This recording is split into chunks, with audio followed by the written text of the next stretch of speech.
E no Muda Mundo Tamo Junto de hoje, eu tenho o prazer de receber o professor Guilherme Sumariva. Como assim, professor? Vocês devem estar pensando que a professora sou eu e o jornalista é ele, mas não, não é, gente.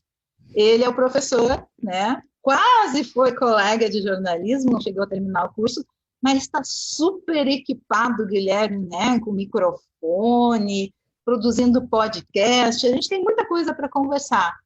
Mas tudo isso, tu utiliza essas ferramentas, esses recursos, para fazer, para favorecer uma educação, um vínculo, um contato mais próximo com teus alunos. O Guilherme é professor da rede pública do município de Esteio, que é um município aqui próximo de Porto Alegre, da região metropolitana. É um município onde o Muda Mundo já realizou várias vezes, né, atividades, e vamos fazer novamente em 2021, então a gente vai poder se conhecer também presencialmente, Guilherme, que eu acho muito bom e insubstituível. Mas vamos começar do início. Primeiro, muito obrigada por ter aceitado o convite. Me conta, assim, Guilherme, o que te levou a ser professor, né? Tu é formado em História. Conta um pouquinho da tua história para a gente. Conto sim. Primeiro, dar boa tarde para ti, Cristiane, e agradecer também a todo mundo que está vendo, acompanhando a gente aqui pelos portais, enfim, pelos canais do Muda Mundo. Bom, como tu comentou, né, eu comecei estudando jornalismo, comecei na área de comunicação, e, enfim, por questões da vida, da vivência, um pouco das experiências, eu acabei trocando para o curso de História, que também sempre foi uma área de interesse minha, né? Desde o começo do ensino médio, eu era a minha disciplina favorita, era ainda, até o começo do curso ainda era quase um sentido assim anedótico, no sentido de, eu quero saber sobre o passado, quero saber mais sobre questões do espaço público e etc., mas na medida que nós vamos nos construindo no curso, né, que a gente vai estudando, que a gente vai compreendendo um pouquinho melhor do que a gente quer de fato, a gente vai descobrindo um pouco o norte que a gente quer dar, né, o significado que a gente quer dar para a nossa profissão, para o nosso viver. E como tu falou antes, né, eu tô com esse equipamento aqui, microfone, etc. Também porque, como eu gosto muito de comunicação, eu tento mesclar essas duas áreas, né, quer dizer, a área do ensino de história por um lado e da comunicação por outro, através de produções próprias, com a ajuda de amigos, etc. Mas bem, deixa eu retornar então para a trajetória de como é que eu virei professor, né? Eu ingressei na URGS em 2012, eu fiz 4 anos e meio de licenciatura, graduação, então saí ali concluí no segundo semestre, no começo do segundo semestre de 2016, e logo em 2018 eu ingressei aqui na rede municipal de Esteio, eu fui nomeado e comecei a trabalhar na rede. Eu acho interessante, assim, que eu sei que às vezes as pessoas pensam, talvez, do professor e de algumas outras profissões, algumas outras formas, né, de trabalhar com uma espécie de, enfim, como se aquilo já estivesse na pessoa, nasceu com ela, né? Então, não, ela nasceu para ser professora, etc. Pode ser que sim para algumas pessoas, mas definitivamente não era o meu caso. E veja, eu digo isso não porque eu não gostasse da ideia ou porque não queria, pelo contrário, eu fiz o curso querendo e sabendo. Mas os primeiros momentos como professor, os primeiros meses, assim, talvez até o primeiro ano, foram bastante conturbados, até compreender como é que funciona o processo, até compreender como os alunos se sentem, como é que funciona a gestão, como é que funciona o grupo de professores. Então, tudo isso eu acho que contribuiu muito para a minha formação docente, assim, ainda continuada, né, e também para a minha identidade docente, e principalmente porque, uma vez que eu tenha me tornado professor, eu acho que eu entendi um pouco melhor os meus próprios processos dentro da vida escolar.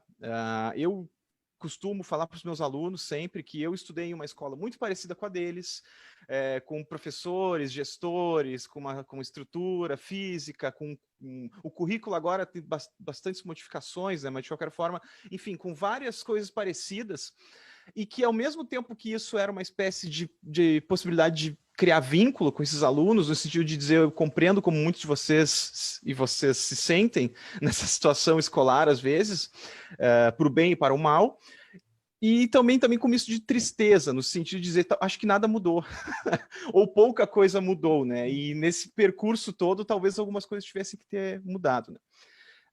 Enfim, eu acho que esse tipo de coisa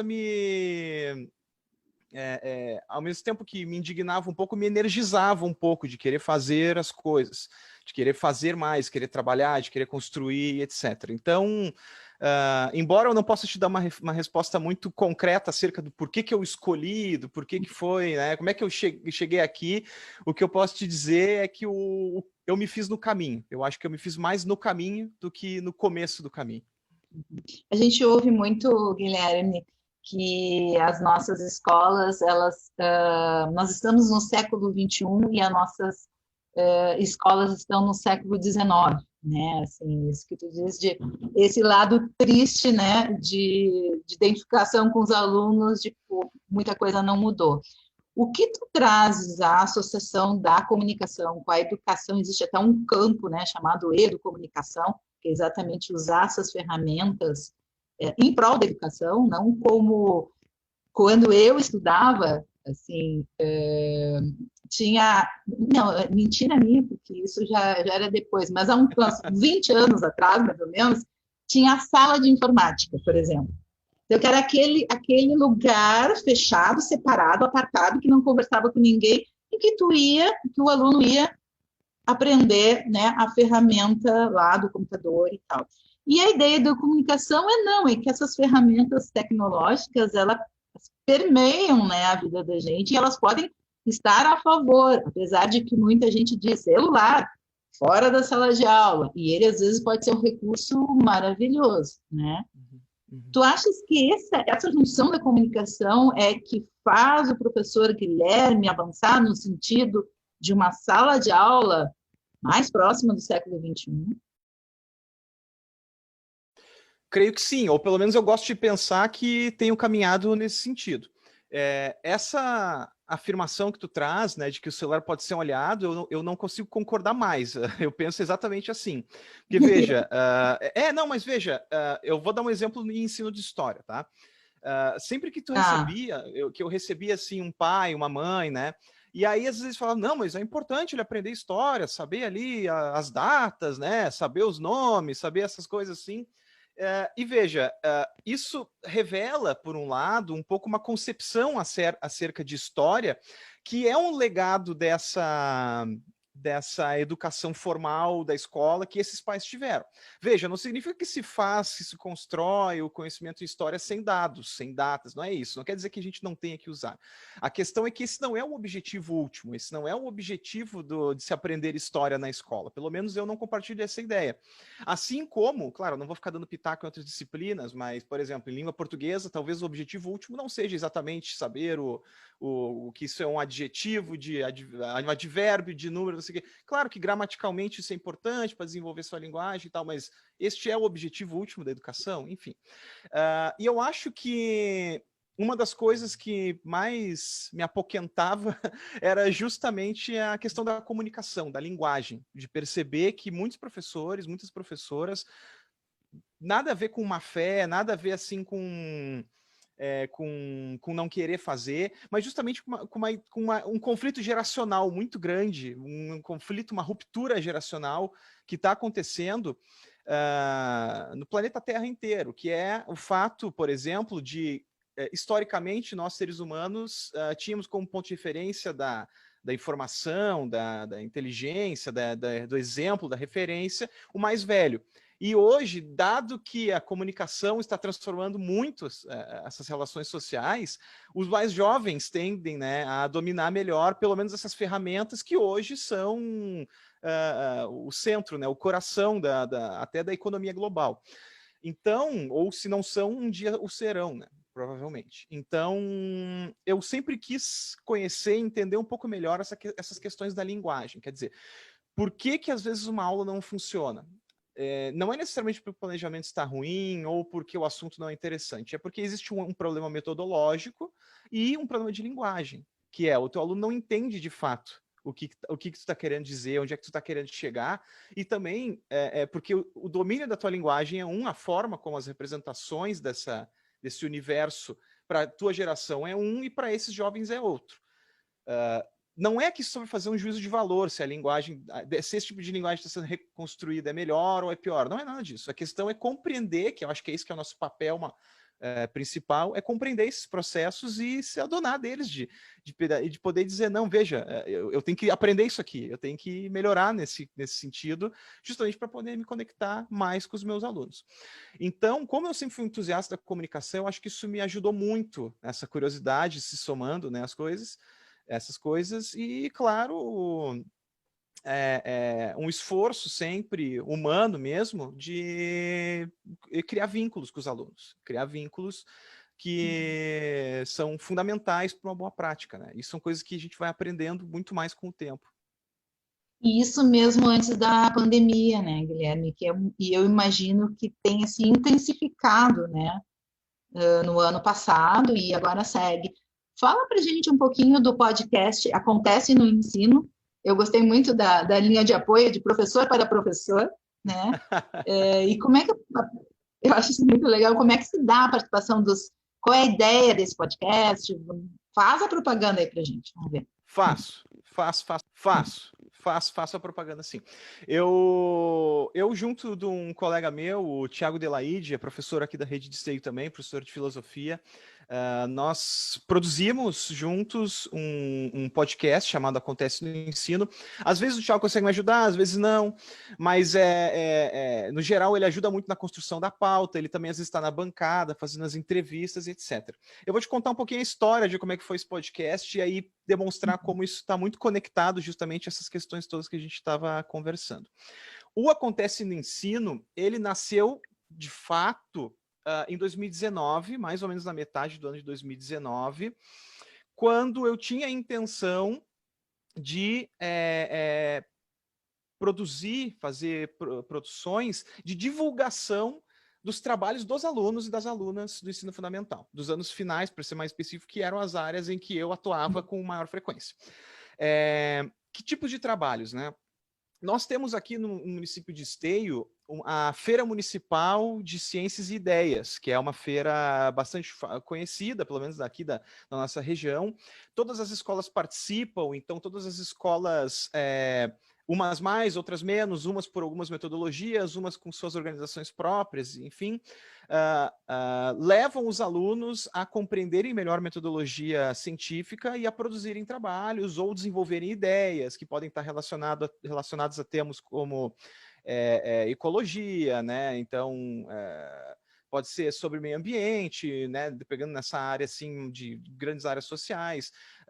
Alguns podem querer saber acerca de alguns assuntos que estão em voga no momento, como por exemplo sobre eu orientei, por exemplo, meninas e meninos falando sobre sexualidade, o que é cisgênero, o que é transgênero, da onde que vem bissexualidade, homossexualidade. Então, esses assuntos, esses trabalhos que tinham como o centro o interesse do aluno. Quer dizer, eram eles que queriam e cabia ao professor trabalhar como um orientador. Quer dizer, um professor ou professora que vai ensinar para os alunos um método, uma forma de organizar esse trabalho, dentro, é claro, né, sempre visando esses critérios da FEMUSE, que querendo ou não eram as nossas grandes réguas, né, para construir os nossos trabalhos, para nossa referência, sim. E aí eu lembro de pensar algo que já me incomodava muito, e também a outros colegas, inclusive o Thiago, de pensar assim, nossa, a gente tem tantos exemplos tão legais dentro da rede, coisas tão legais às vezes, que professores e professoras fazem, que a gente não fica sabendo. A gente não tem a menor ideia do que está acontecendo. Tem exemplos ruins também, evidentemente, isso é comum, isso tem em qualquer lugar, né? Às vezes a gente tende a notar, por exemplo, o resultado do IDEB, o resultado, sim, é verdade, tem que prestar atenção nisso, se não tá bom tem que arrumar, tá corretíssimo, é isso aí mesmo, tem que ter eficiência, porque eficiência, do meu ponto de vista, também é o que garante a igualdade que todos nós queremos para os nossos alunos, enfim, as oportunidades. De qualquer forma, né, para não tergiversar muito, então nós pensamos o seguinte, bom, vamos começar por aqui, vamos começar com a nossa casa aqui, então como é que a gente pode fazer? E aí, nós gravamos vídeos eu com os meus alunos, minhas orientandas, gravamos vídeos, gravamos áudios e começamos a fazer assim, não, vamos fazer a divulgação disso. A partir dos trabalhos deles, eles vão explicando o que eles desenvolveram, a gente coloca, se for um slide, a gente mostra um cartaz, a gente mostra, enfim, a ação dessa meninada toda. E eu gravei alguns pilotos, né, com essa meninada toda. E por questões internas da escola, enfim, gestão e tal, que não vale a pena entrar aqui, o projeto meio que foi implodido. Ele não funcionou dentro do espaço escolar por questões ali que talvez não vale a pena entrar aqui. Mas, de qualquer forma, a semente estava ali. E aí eu pensei, bom, se não dá para fazer isso dentro da escola, vamos fazer isso fora da escola, então. Se não dá para fazer isso dentro também do espaço escolar, vamos fazer fora, isso vai acontecer. E aí, quando a pandemia obrigou o fechamento das escolas, logo em seguida nós já começamos a se articular, eu e o Thiago principalmente, tá, vamos começar os trabalhos então? Vamos entrevistar os professores, vamos pensar um pouco de boas práticas, aproveitar esse tempo que a gente está atônito, a gente não sabe exatamente o que fazer, como é que vai ser o futuro próximo, logo ali em março, e vamos começar.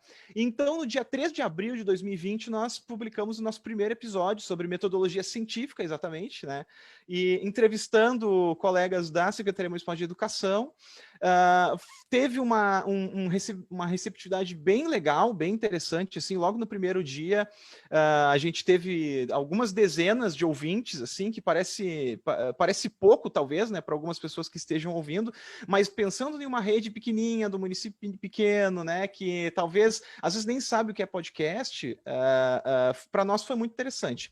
Então, nós já trabalhamos diversos assuntos, a gente publicava um por semana, ou às vezes um a cada 15 dias. Então, já falamos sobre sala de recursos, falamos sobre alfabetização, eu fiz uma série sobre a FEMUS, então eu peguei os trabalhos do ano de 2019, da última feira que havia acontecido, e entrevistei todos os orientadores e os alunos juntos, para dizer, quer dizer, para eles falarem como é que foi o trabalho de vocês. Então eu fazia uma pauta, eu construía, vocês podem me mandar o trabalho, eu construir uma pauta, a gente conversar, topo e tal. Então eu entrevistei alunos assim, às vezes até de 12 anos de idade, de quarto ano, quinto ano, junto com seus professores, devidamente com os pais autorizando, é claro, né?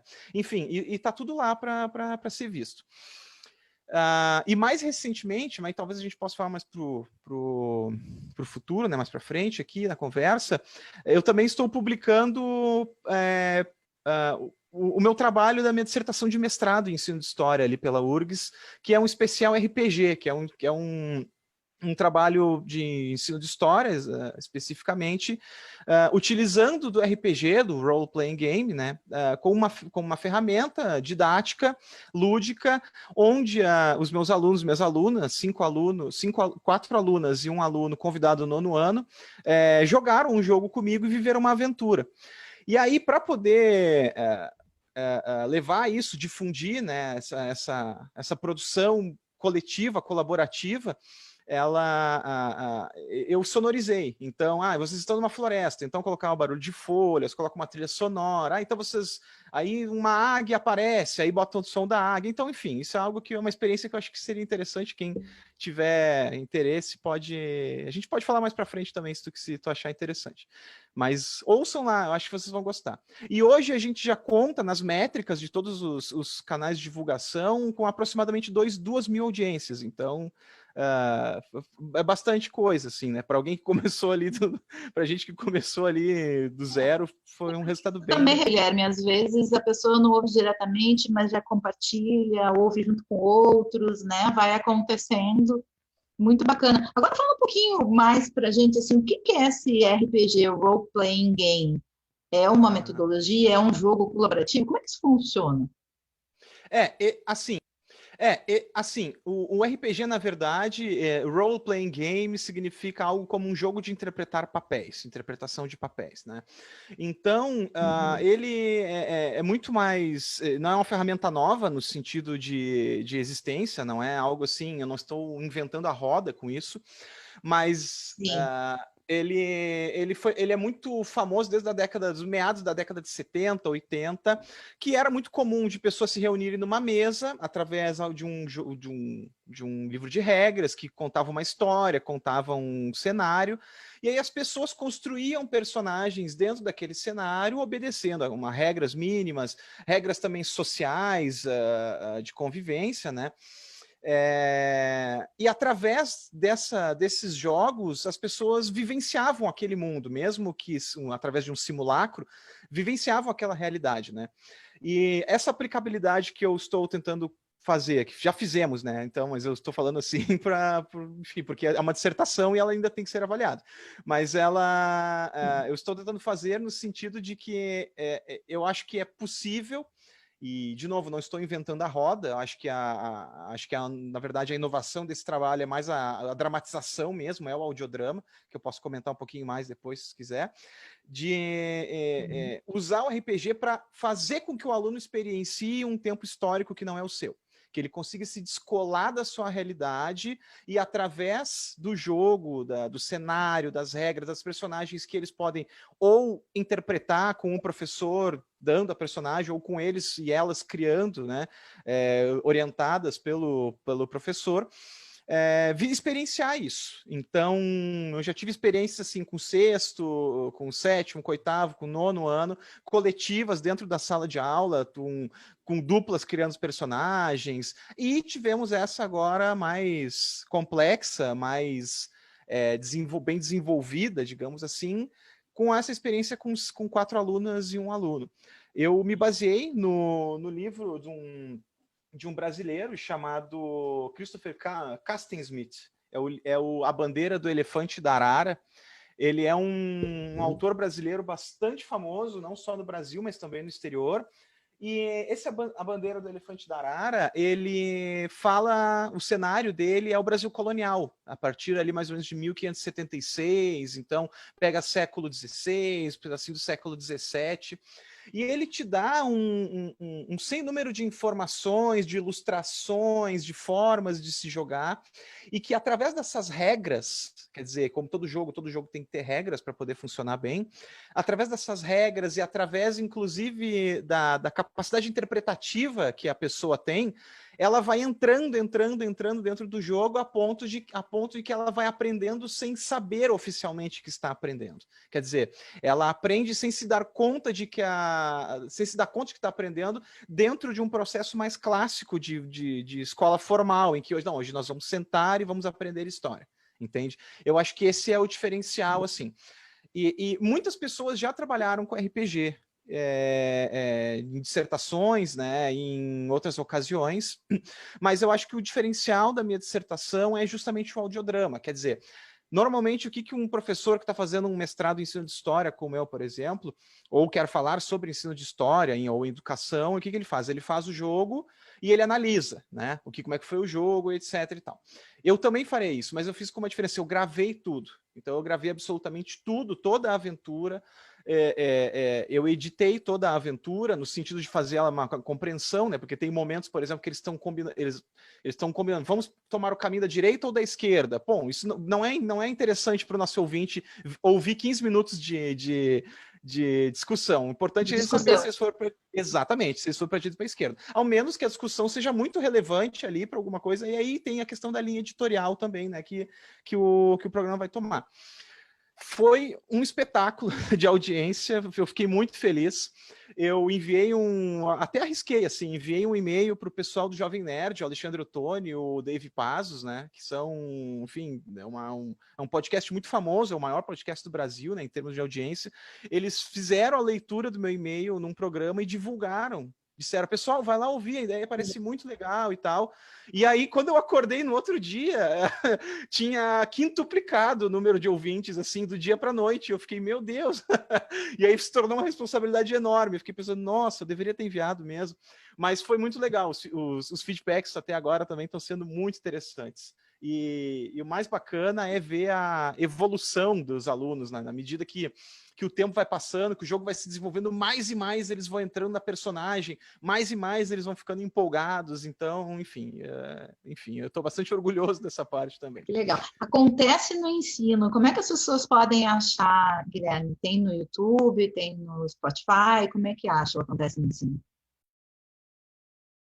Hoje o Acontece no Ensino ele está disponível em 4 plataformas. Ele está no Spotify, ele está no Castbox, ele está no Deezer e no Apple Podcast, que eu coloquei há pouco tempo, faz um mês e meio que está no Apple Podcast, que eu finalmente consegui colocar, eu tinha achado uma dificuldade ali, mas já estão todos disponíveis lá. É só procurar Acontece no Ensino. Já vou fazer um disclaimer, se tu me permitir, Cristiane. Eu sou péssimo com redes sociais. Eu sou péssimo com redes sociais, eu não tenho redes sociais, eu só me comunico por WhatsApp, telefone comum, normal. E aí, se eventualmente vocês procurarem nas redes sociais, porque tem Instagram, tem Twitter, tem tudo, vocês vão ver que é meio vazio, tá, gente? Mas na pior das hipóteses, se vocês quiserem mandar uma mensagenzinha, alguma coisa, eu prometo que eu leio e respondo também, tá? Muito legal. Guilherme, que resultados, tu disseste alguns aí na tua fala, em relação ao ensino de história, né? Quer dizer, o envolvimento dos jovens, né, com a possibilidade, eu acho que instiga muito a pesquisa, né? Assim, eles aprendem a pesquisar sem se dar conta que estão fazendo isso, talvez até, né, para se envolver com o contexto histórico, com o personagem. Que resultados tu já vê desse trabalho, assim, e como é que tu pretende, digamos, disseminar isso para outros professores, ou segues usando na tua sala? Como é que isso vai acontecer?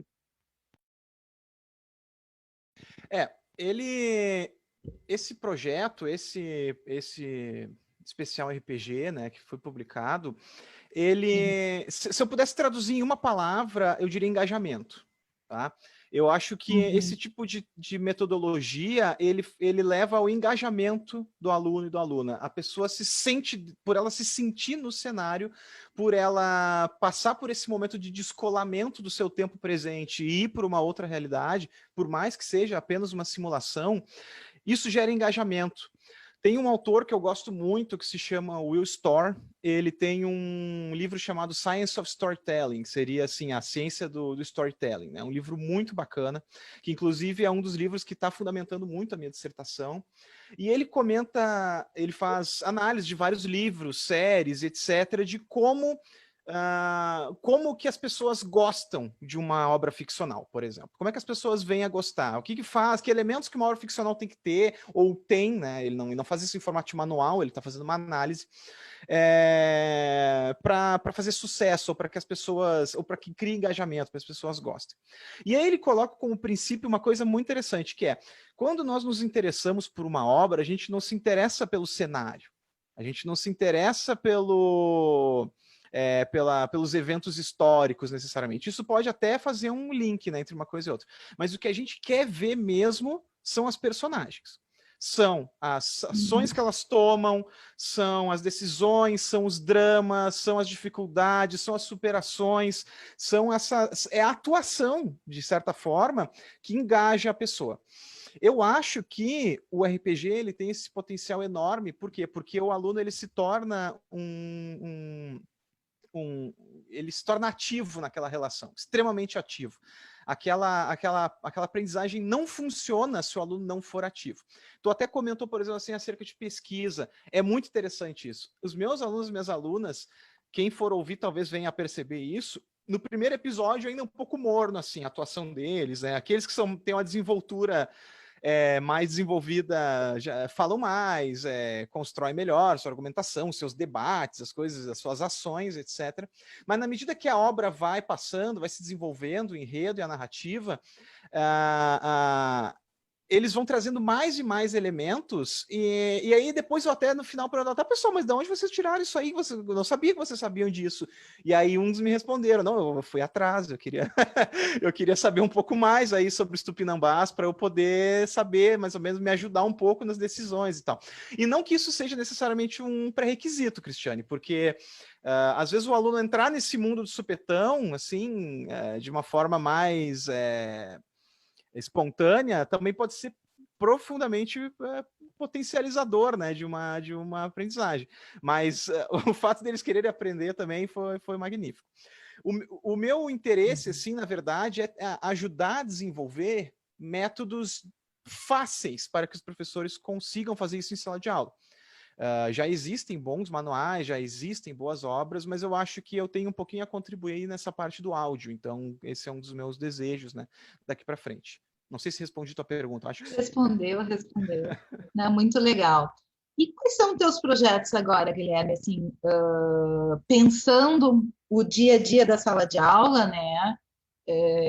E os desafios que a gente vai ter, assim, se fala em ensino híbrido, escalonamento de alunos, né? Se a gente considerar o Brasil inteiro, está uma confusão isso, né? É muito controverso, pessoas que acham que as escolas têm que estar fechadas, pessoas que acham que as escolas têm que estar totalmente abertas. Uhum. O professor super sobrecarregado, né? Assim, porque todos os professores se desdobram, né, para dar conta. Nem todos têm a facilidade que tu tens, por exemplo, com a tecnologia, que isso muito professor teve que, meu Deus, onde liga, como faz, né? Uhum. Mas foi lá, foi tentar. Se a forma de eu estabelecer um vínculo com o meu aluno é essa, eu vou descobrir. Como é que tu está vendo como é que caminha esse cenário 2021? Tem uma bola de cristal aí para dizer para a gente? Não, pois é, eu até ia dizer, né, porque é curioso isso. Existe meio que uma espécie de senso comum, né, que volta e meia aparece acerca dos historiadores, né, de que querem saber o que vai acontecer no futuro para o historiador, mas, gente, o historiador... mas ninguém faz isso por maldade, É claro. Exatamente, perfeitamente. Tem uns até que se veem de evidente aí, às vezes, né, mas de qualquer forma, bom, enfim, não vou entrar no mérito. Mas a questão, Cristiane, que eu quero entrar é assim... por um lado, eu fico muito indignado com o fato de o nosso Ministério da Educação simplesmente ser um ministério imóvel, e isso acho que é a melhor coisa que, infelizmente, essa governança é capaz de fazer, porque podia ser muito pior, né, se eles agissem, ou, enfim, não tivessem freios, né? E esse total despreparo, essa falta de liderança, de coordenação, isso destrói com a educação formal, né? Pelo menos nesses espaços formais. Se o MEC tivesse se agilizado, por exemplo, para ajudar a fazer formação com esses professores, para ferramentas básicas, como é que usa a teleconferência, a videoconferência, como é que eu produzo um áudio, como é que eu faço... coisas mínimas que poderiam ter mudado, eu acho, dramaticamente o curso dos resultados que nós ainda veremos, e aí talvez agora eu banque o vidente, nós veremos assim que nós possamos fazer uma avaliação diagnóstica mais pausada, mais ponderada, a gente vai ver o tamanho ainda do estrago, né? Vou voltar um pouquinho ainda sobre o que tu comentou, acerca da abertura, fechamento. Eu acho que é perfeitamente legítimo o que muitos professores e muitas professoras falam acerca da questão da vacinação. Eu acho sim que é perigoso, não é fácil, não é uma coisa tranquila de tu pedir, não vai lá, então é isso mesmo. Eu fico pensando principalmente nas professoras das séries iniciais, ciclo de alfabetização, jardim de infância, que o contato tem que ser muito próximo, e às vezes nem só por infectar a si mesmo, mas infectar alguém da família, que eventualmente pode ter uma comorbidade, ou, enfim, eu sei tudo isso, eu me solidarizo com tudo isso. Eu só queria colocar que, ao mesmo tempo, principalmente nós, somos servidores públicos, né? Estou falando, por exemplo, aos meus colegas, aos meus pares, que nós também temos algumas responsabilidades no sentido de que talvez a gente tenha aqui uma oportunidade muito grande de dar o exemplo. Tá? O que eu quero dizer com dar o exemplo aqui? Não é abrir, então vamos abrir a escola 100%, não existe pandemia, né? Nada de negacionismo, absolutamente nada disso. A questão é que nós temos os diagnósticos muito claros de que existem um número muito considerável de alunos que sequer conseguiram acompanhar o ano letivo do ano passado. Sequer conseguiram. Então, eu acho que a gente tem que se responsabilizar no sentido de poder ponderar e dizer o seguinte, existe um grupo de alunos e alunas que precisa da nossa atenção agora, eles precisam da nossa atenção agora para o estrago não ser maior, e existe um grupo de alunos e alunas que estão numa condição socioeconômica melhor, ou por, enfim, engajamento, ou por a questão da circunstância familiar, tem acesso à internet, não tal, e não precisa necessariamente agora, urgentemente, desse contato presencial. Então, eu acho que é possível, sim, uma espécie de uma organização emergencial, da gente se dar conta de dizer assim, não, eu acho que nós temos que fazer um esforço solidário entre nós, professores, também, para não colocar, por exemplo, alguém que tem, um professor que tem comorbidade vai trabalhar na linha de frente. Não, tu continua no trabalho remoto, não é simples assim. E trazer para a escola essas pessoas que mais precisam, seja do ponto de vista pedagógico, seja do ponto de vista social. Que nós sabemos, né, querendo ou não, que a escola cumpre um papel muito importante de assistência social, no sentido de que é o centro de referência para muita gente. Eu tenho colegas meus que criticam isso, né? Eu, pessoalmente, até não sou muito contrário à ideia. Acho que tem que ser qualificado, evidentemente. Mas eu não sou muito contrário à ideia, não.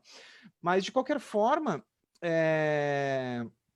eu acho que a gente tem que se solidarizar com nós, com a nossa categoria, e também se solidarizar com os alunos, com as alunas e com as famílias. Porque, querendo ou não, às vezes nós somos a única referência como adulto de referência ali. Ou no sentido de que a gente consegue fazer construções, às vezes, que a família não tem condições objetivas de fazer. E nós somos uma das maiores presenças do Estado, né? Pensando assim em Estado-nação, em público, em serviço público, que vai chegar até essas pessoas. Então, eu acho que a gente tem uma tarefa histórica pela frente aí, hercúlea. É lamentável que a gente não tenha o apoio que a gente precisa ter. Eu acho que para mim é o centro da discussão. Nós não temos, principalmente da federação, da União. E isso me lamenta muito. Fazendo toda essa digressão aqui, né, para colocar muito abertamente o meu ponto de vista, o de que você falou acerca dos alunos, né, planos para o futuro. Bom, eu penso um pouco, Cristiane, que eu quero muito caminhar para a gamificação do espaço de sala de aula. Não necessariamente usando apenas ferramentas de RPG ou RPG como centro do processo, mas a gamificação no sentido um pouco mais amplo, no sentido de que os objetivos que os alunos e as alunas alcancem tenham metas bem elaboradas, tenham metas possíveis, e que através desse convívio, através dessa produção do conhecimento, a gente possa fazer isso como se fosse uma realidade de um jogo.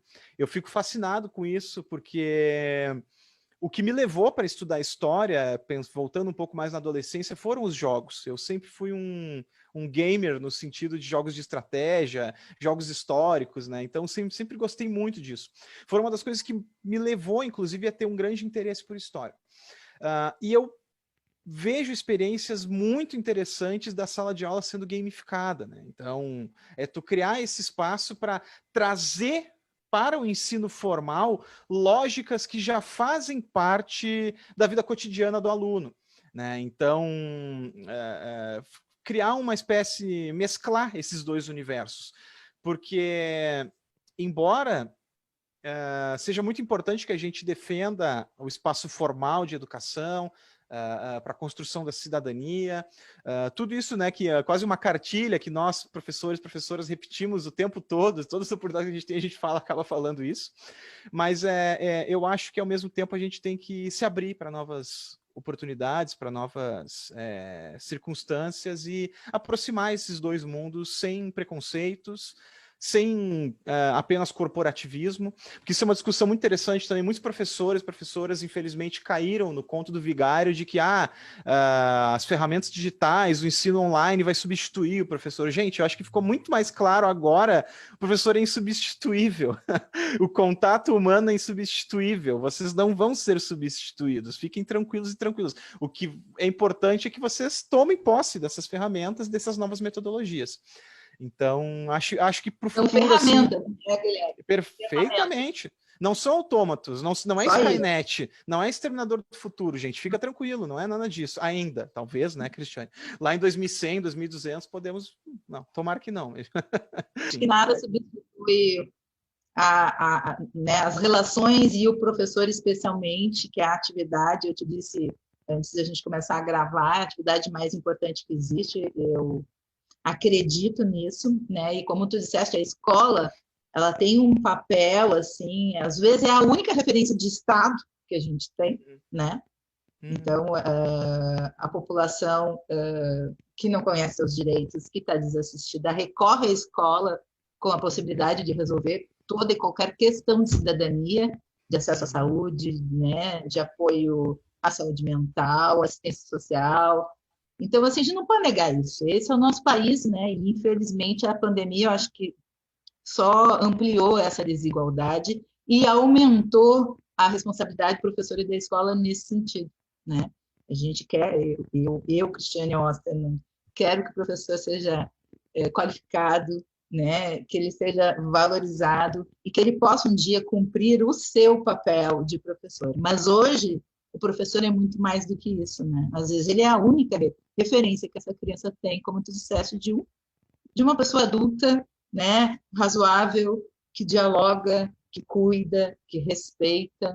E isso é transformador. Pelo menos a gente tem um professor, Guilherme. Deixa eu te contar uma coisinha, Cristiane, muito rapidamente, sobre o Claro. ano de 2020 também. Estou falando justamente nessa linha, né? Como a escola é referência e faz parte essa maior presença, principalmente nos primeiros anos da nossa vida, né? Um grande espaço de socialização e etc. Durante o ano de 2020 também, uma das outras coisas que acabei trabalhando, nós construímos um cursinho popular aqui em Esteio, remoto, né? Nós não podíamos nos encontrar, foi todo remoto por aplicativo, pelo Classroom, pelo Meet e tal. E tudo um pouco nessa esteira de prestar um serviço. Eu, quando comecei o ano de 2020, eu estava muito energizado lá em fevereiro, eu estava muito energizado. No meio do mestrado, eu já estava com tudo encaminhado, estava com várias coisas, então eu me sentia muito cheio de energia para trabalhar e etc. E quando veio a pandemia, eu me tranquei em casa, como, né, a nação inteira praticamente.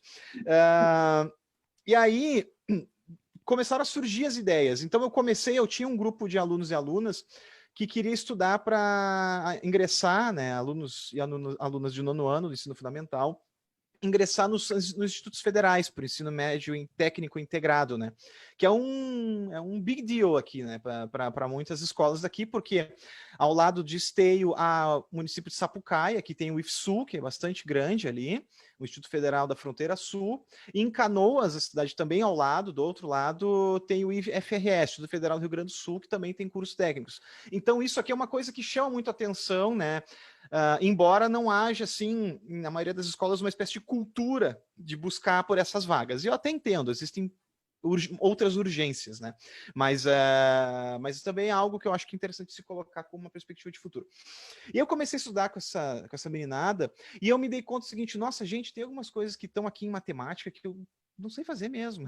Tem umas coisas aqui em ciências, em geografia física, que eu não sei, gente, eu não consigo estudar isso com vocês. E aí eu meti o louco, desculpem a expressão, mas eu meti o louco. Eu mandei um memorando para a rede inteira e perguntei: olha aqui, alguém tem alguma prática que está fazendo aí na sua escola, com seus alunos de estudar, de outra coisa e tal? E aí eu recebi um memorando de uma professora, uma querida professora Annelise Cardoso, professora de geografia aqui da rede, e ela disse: olha, às vezes eu estudo com meus alunos, sim, geografia e tal, e a gente começou a se organizar, vamos juntar essa galera? Vamos pegar a minha galera, a tua galera, e aí tu dá geografia, eu dou história. Vamos conseguir alguém que dê matemática, alguém que dê português, alguém que dê ciências?